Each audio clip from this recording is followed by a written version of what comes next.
I know I usually do post-game recaps at like midnight after the game, but I didn't feel like doing it last night, all things considered. We could talk about it today, though. Is the series already over? Yeah, Game 3 was last night. Indiana won again. The kids just keep fighting over there. They got a bunch of dogs that just don't quit.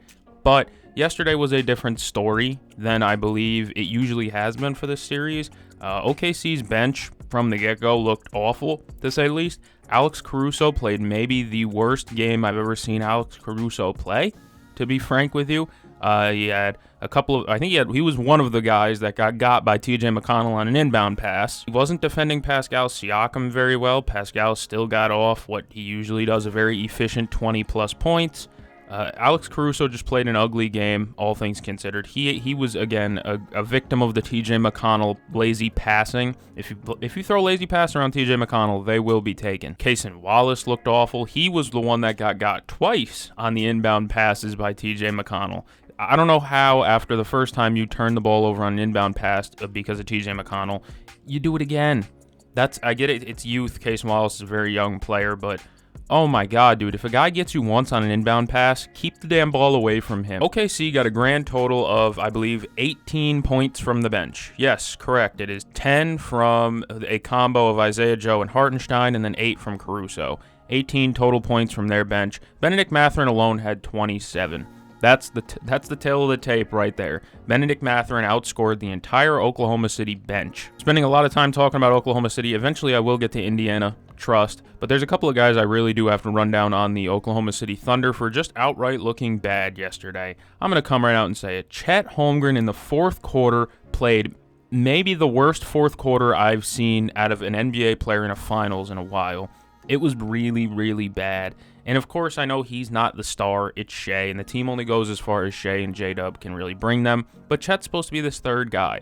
And if you watched that fourth quarter last night, you saw him get blocked. Actually, this wasn't even in the fourth quarter. He got 2 of his threes blocked by Miles Turner yesterday.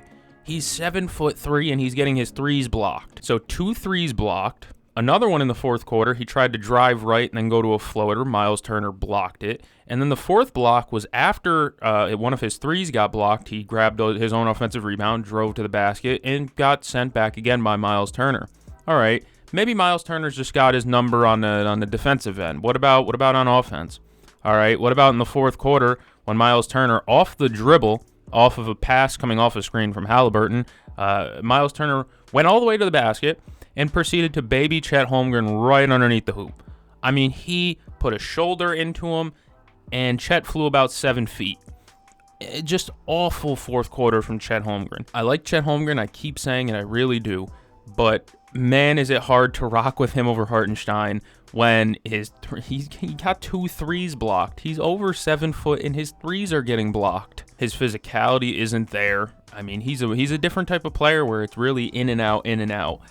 You saw it in Game 2, he was very good. In Game 3, he just wasn't, in my opinion. Especially in the fourth quarter, he went completely AWOL.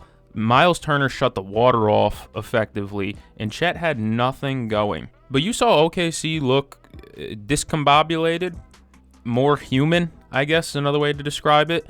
Shea with a traveling violation. I mean, Shea had 2 turnovers. One of them was a travel in the fourth quarter, and another one was an offensive foul to start the game, basically. And those are 2 turnovers for Shea where it's like, that's very uncharacteristic. That's not usually what he does. I'm very much on OKC's ass right now because they made me very mad last night. There was one specific play where Shea was driving on Ben Shepherd, I believe it was, and he was driving left, and he ran into him and then faded off and tried to get the foul contact.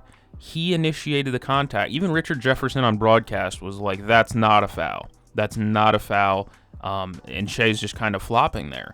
He was. And then all the guys that stepped up in Game 2 just were not in the building in Game 3. Like I said, Alex Caruso, his plus-minus, I believe Caruso was a minus 15, and they lost by like 9. That's again an awful game objectively from Alex Caruso. Even defensively, he just looked confused and lost at times. And I don't like that strategy of him guarding Pascal Siakam. I don't know why they keep trying it. I don't get it, but they keep putting him on Pascal, and Pascal keeps having great games. But again, Caruso had 20 on the offensive end in Game 2, I believe it was. He scored 8 today or yesterday. That's a steep drop off. Aaron Wiggins was a big hero in game 2. He had like 18 points. He hit all his threes, it felt like. I don't even know if he was on the court in game 3. He was. I know I'm being very exaggerative there, but it felt like he just wasn't there. There was no Aaron Wiggins in the building last night. J-Dub struggled with his jump shooting, but he had a couple of plays where I was actually moderately impressed by J-Dub. He had a nice one-footed floater that was beautiful. He had a nice lefty layup. He had a beautiful left-handed drive where he passed it to Chet, who was cutting on the baseline. That was just beautiful basketball. I bashed J-Dub after game 1, I believe it was, so I do have to give him props. In game 3, despite the loss, J-Dub did not play that bad, even though, like I said, his jump shooting, he has struggled with the jump shooting in these games so far. Cason Wallace was awful. I mean, it's the hustle guys for Oklahoma City who just look bad, except for Lu Dort. Lu Dort had a pretty damn good game yesterday. He hit 4 threes. I mean, if you get 4 threes from Lu Dort, you should theoretically win that game. But of course they did not. And that's also because, like I said, the complementary pieces, the dirty work guys were awful. Cason Wallace, again, a couple of lazy passes on his part, some bad defense. He hasn't looked right at all in this series.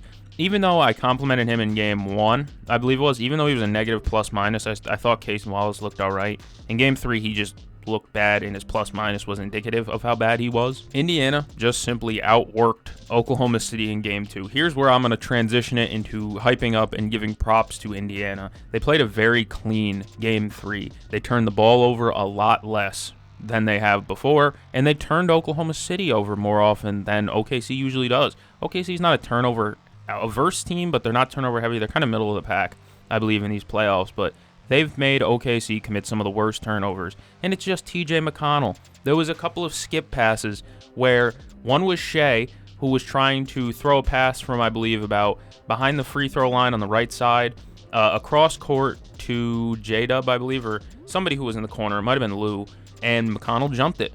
TJ McConnell was game 3. It's the TJ McConnell game. It's the Indiana bench game, all things considered, because Benedict Mathurin was great. TJ McConnell did that TJ McConnell thing where he gets penetration and then finds a cutter. Like, he did that at least 3 to 4 times in this game, where it was just him get 2 feet in the paint and then find a cutter or find an open shooter. One of them was a beautiful play to Ben Mathurin that resulted in an and one. One of them, actually multiple of them, one of them was a beautiful no-look pass after getting, I believe, it might have been his own rebound. No, he got the offensive rebound after he stole the inbound and then threw a no-look pass to Ben Mathurin. Ben Mathurin just was in the right spot all day yesterday, too. He had a corner pocket 3. Ben Mathurin was super impressive. He had this nice spin move against Aaron Wiggins, who I mentioned was not even in the building. Yeah, that was a part of it because it was an and one layup. Yeah, it was a beautiful move. It was a nice lefty spin where he got the bump on Aaron Wiggins and then faded away into a nice shot for an and one. It was a beautiful play. That's one that damn near hanging in the Louvre. It was beautiful. I also liked another scoop layup he had. I think he had a lefty scoop layup, talking about Ben Mathurin still. I believe it was on just a simple pick and roll. He got penetration and faked with the right. Might have banked it in with the left on a scoop layup. Ben Mathurin plays a smooth game. He even hit 2 threes. He had a pull-up 3 and one spot up in the corner. Ben Mathurin played his best game of the playoffs, I think, by far yesterday. And that was very nice to see because that was a guy in the Knicks series that looked pretty bad for a majority of it, but he had like 2 good games. You were hoping he could be more of a factor. I didn't rule him out, but I definitely didn't think he'd be as much of a factor in this series because he is a guy that gets a bulk of his points at the free throw line. And OKC isn't a very fouling team. They don't foul a ton. They just have really good individual defenders that don't foul a lot. So I was worried Ben Mathurin wouldn't be that much of a factor, but he found a way to be a damn factor. You scored 27 points. I think he might have been the leading scorer. He was the game highest scorer. Hilarious. He was fantastic, man. He plays a beautiful game. It's weird that he was 6th overall, taking it in the same draft as Chet Holmgren. and he outplayed Chet Holmgren last night, I'll tell you that for sure. He had another nice mid-range shot over Chet Holmgren in about the second quarter, I think that was, maybe the first. Ben Mathurin played just maybe his best game of the playoffs, I believe, yesterday. He played composed. He was in control. There's a lot of times where Ben Mathurin going downhill just loses his footing, or spin move into a falling on the ground. And yesterday it wasn't the case. He played on 2 feet the whole time, played under control. He didn't have turnovers, and he played well off the ball. Like I said, he had a couple of cuts to the basket on TJ McConnell penetration. Him and McConnell played well together when they paired those minutes up. And it was nice to see TJ McConnell play well, because TJ McConnell's been in and out in these playoffs as well. He's a role player, so of course there's going to be games where he's not good and there's going to be games where he is good. But I truly haven't felt there has been a TJ McConnell game, at least since maybe like the second round, maybe the first round even. So it was nice to see him finally have a game, a TJ McConnell game, where he essentially stole this game for the Pacers. And it's so cool he did it with his dad sitting courtside, I believe it was. That was fun to see. I also take notes during the game, and in 3 times in this notes thing that I have, I wrote, Caruso has been terrible. Just an observation. Just 3 different times I wrote in this game, Caruso has been terrible. So do with that what you must. It's interesting that you can draw a ton of parallels between Game 1 of the Nuggets series and, Games 1 through 3 of the Nuggets series for OKC and Games 1 through 3 of the finals against the Indiana Pacers. Game 1, they lose a heartbreaker by 2 points in a game that they probably should have won, and I believe they blew Game 1 as well against the Nuggets. Game 2, they come back out, they correct it, they blow out the Nuggets. Exactly what happened in Game 2 against Indiana, albeit it wasn't a true blowout. Indiana always manages to keep it close, but it wasn't. It was a game where Carlisle conceded and he pulled the dogs. And then Game 3, they lose again. I believe they lost Game 3 against the Nuggets too, right? Yes, they did. They lost in overtime in a very close game. In this one, it was regulation, but it was a very close game. And so it's funny that you can definitely draw a little bit of parallels there. The one thing that Indiana did do well was they wore out Shai Gilgeous-Alexander to the point where he was hands on his knees halfway through the fourth quarter. He was panting. What do they call it? Like a dog, just breathing so heavy. He was struggling out there. He played 42 minutes, I believe it was. And while he did have a pretty decent stat line, they made him defend a lot. They put him on an island with a lot of their guys, and Indiana trusts so many of their guys to just make the right play on an island with the ball that there was a couple of possessions where it was Andrew Nembhard isoing on Shai. It was Pascal getting the one-on-one on Shai. They just did a really good job of isolating Shai and making him play defense, as well as being a one-man show on offense. And while Shai is a very talented player, of course, they like I said, they wore him down. He looked gassed by the end of the fourth quarter, and I believe a couple of shots at the front rim as well. So I don't know if that's proof, but it usually is a sign of fatigue when you start clanging front rim. The title of this video is going to be, is the series over? Hell no. OKC was down 2-1 against Denver and ended up coming back and winning. All they have to do is win Game 4. If OKC wins Game 4, it's back to 0-0, and then it's a race to 2 wins. Especially when 2 of the final 3, I believe, are going to be in Oklahoma City. So that definitely helps out OKC. You have to win Game 4. Now Game 4 is a must win for Oklahoma City. And for Indiana, if they win Game 4, you can lock this series up real quick. And it'd be shocking, don't get me wrong, because I definitely picked the Thunder. I will sit here and tell you I picked the Thunder. I'm not going to sugarcoat it. I'm not going to lie to you. I picked the Thunder because I like their physicality, and I felt like they'd faced heavy adversity. I said adversary before. Adversity against Denver, and they pushed through, and then they kind of did the Timberwolves very badly. So I figured, okay, they've shaken these playoff woes. They're getting back to it. But Indiana is a team that will punch you in the gut. They're a gut check team. And I said it after Game 1, OKC, they got to re-lock down. They got to get back to playing great defense. They have to manage to somehow make this a slow game. Did a horrible job of that in Game 3. I can't tell you the amount of runouts Indiana had. Even after made baskets, they were just outrunning OKC. And it's just because they keep everybody fresh. They'll call in Ben Shepherd. They call in Thomas Bryant for periods here and there, even though Thomas Bryant is just not a great basketball player.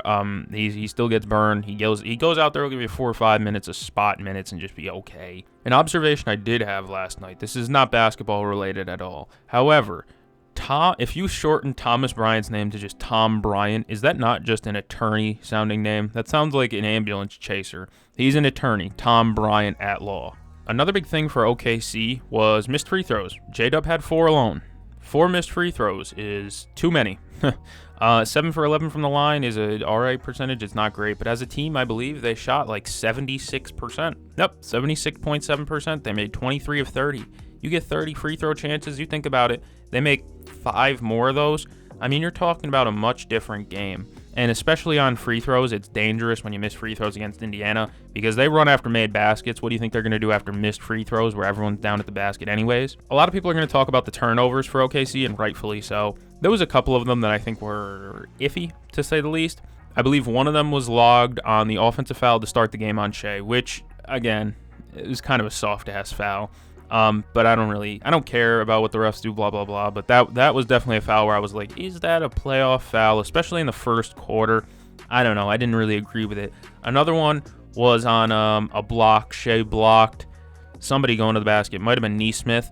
And then he caught it and just kind of went out of bounds with it because he didn't have anywhere to pass it. That's 2 turnovers that aren't necessarily turnovers. Another one was Shea traveling. That's 3 turnovers where it's like, okay, at least it's not a bad pass and you can get back and set your defense up. There was a couple of bad turnovers, don't get me wrong, and all of them were TJ McConnell based. If there was a turnover, 9 times out of 10, it was TJ McConnell causing the disruption. I can't get over how good TJ McConnell was yesterday. For, like I said, a guy, there's a video coming out later today that's coming out on my channel where I mentioned TJ McConnell and said that he hasn't looked good in the playoffs. Of course, he has a great game 3. Right as that video is coming out, but it is what it is, right? I mentioned how bad Caruso was. I didn't even throw in the fact that, I don't know if you guys saw, I mean, if you guys watched the highlights of this game, you definitely saw Obi Toppin's putback dunk on Tyrese Halliburton's missed layup, but you want to know why Obi Toppin got that putback dunk? Because Alex Caruso stood there and watched Obi run right past him and, get the putback dunk. Didn't even bother laying a body on him to box out or anything like that. Alex Caruso had multiple brain fart possessions where it's just like, that's not... Again, if this guy's your finals experience, if this guy's your championship DNA guy, that's not acceptable. Lack of hustle is just not acceptable for a guy who's all hustle and heart in Alex Caruso. I think I've covered all bases here. I haven't talked about Halliburton much because Halliburton played just a smooth game yesterday. But it was a game that the Indiana bench won. As much credit as I can give to Halliburton, TJ McConnell bought him a ton of time to be able to sit with his lower leg thingy, or whatever, literally what he calls it. So credit to TJ McConnell for coming out and giving Halliburton a chance to just sit, even if it is for an extra 3 to 4 minutes. It's still valuable nonetheless. Shout out to Miles Turner for making Chet Holmgren look like he was a 6'4" guard. Pascal Siakam might win Finals MVP at this rate, to be honest with you, with how good he's been in these finals so far. Yeah, I think I've covered all bases. J-Dub struggling to jump shoot. But he did look really good. He made so many plays with the left hand yesterday. I liked looking at J-Dub use his left hand yesterday. He was very good. He was tired late. Yeah, I think I got all the bases covered. If you enjoyed, like, subscribe. I will be doing more post-game recaps, so if you enjoy that type of thing, yeah, stick around on the channel. Like I already covered, like, subscribe. I'm going to catch the game. I'll see you guys in the next one. Thanks for joining.